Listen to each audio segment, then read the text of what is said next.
Bienvenidos todos ustedes a este tema número 4 de esta unidad y también el último tema de este curso, Derecho Penal. Debo empezar agradeciendo sinceramente al personal técnico de la Universidad Privada Telesub, quien colabora pues con denodados esfuerzos siempre para que todo salga de la mejor manera.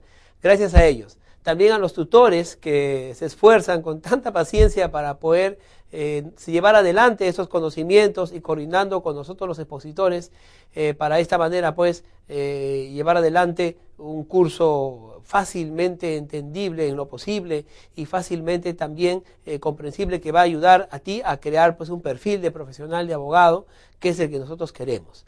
Recordemos siempre que el abogado que cada día lee es más abogado. Vamos entonces, luego de estas palabras, a empezar el último tema. Ciertamente, cuando hablamos de la criminología, hemos visto que el estudio y el conocimiento de ella es muy importante para los abogados, especialmente para aquellos que piensan especializarse en la rama penal, en el derecho penal. Pero hay una especialidad que en estos últimos años ha agarrado suma importancia. En realidad, ya de los años 30 y 50, había ya primeros atisbos de lo que más tarde se volvería toda una disciplina también de investigación. Es más, una ciencia. Estamos hablando de aquella ciencia que ya no estudia al criminal, que ya no estudia el crimen, ni tampoco el proceso criminal. Estamos hablando de aquella ciencia que estudia a la víctima. Vamos entonces con la diapositiva de presentación. Universidad Privada Telesub, la victimología. Bien, ¿qué es la victimología? Vamos a leer un concepto.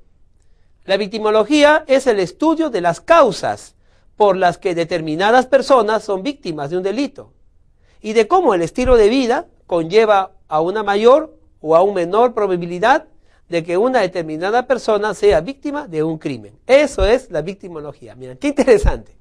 Bueno, hasta ahora hemos estudiado el delito, la ley penal, el hecho punible, el iter criminis, el proceso del desarrollo del delito, hemos estudiado también la tentativa, hemos estudiado, ¿no?, el crimen en sí mismo, al criminal, y cómo procede pues la ejecución de los hechos delictivos. Pero ¿en qué momento nos hemos detenido a investigar a la víctima? Quizá la víctima tuvo algo que ver con el delito. Un momento, eso no suena... no suena totalmente disparatado. En realidad, cuando analicemos este curso, vamos a darnos cuenta que muchos de los delitos no se hubieran llevado a cabo si no hubiera sido por un descuido, una imprudencia, una vulnerabilidad de la víctima. ¿Cómo es esto posible?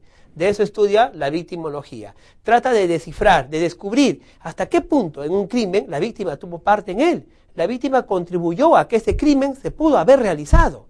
La víctima incluso de repente tomó parte en el crimen, con hechos y actos y omisiones que determinaron que el crimen pudo haber ocurrido.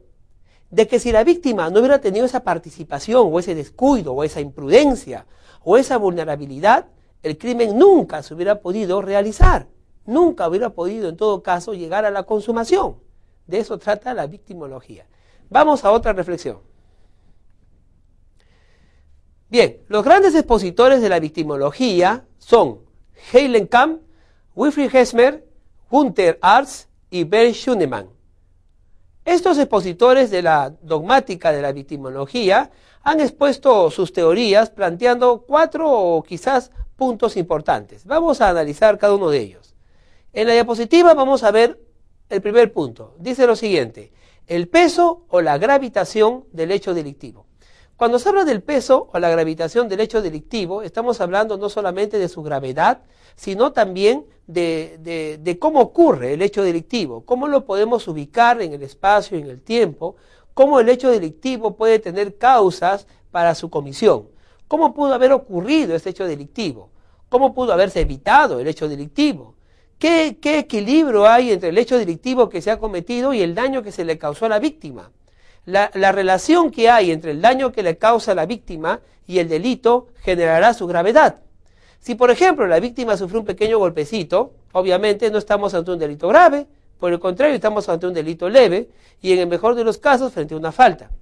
Pero si la víctima ha fallecido, obviamente el delito es grave. Estamos hablando de un homicidio, de un asesinato. Date cuenta que no estamos partiendo del lado del criminal, estamos partiendo del lado de la víctima. Para la victimología, la gravedad, la gravitación del delito, el peso del delito será grave o leve desde el punto de vista de la víctima. A mayor daño sufrido en la víctima, mayor gravedad será el delito. Ese es un punto muy importante. Y obviamente es cierto, ciertamente debiéramos medir la gravedad del delito en base al daño que se le causa a la víctima. Vamos al segundo punto. Vamos a la diapositiva. La precisión del hecho delictivo y el bien jurídico vulnerado a través de una descripción exacta de la pérdida o merma sufrida por la víctima. ¿Cómo podemos precisar la gravedad del delito? Ciertamente no podemos partir de la primera idea. No podemos decir mayor daño de la víctima, mayor delito grave. Es cierto en principio, pero ¿cómo sabemos entonces cuál es el mayor daño?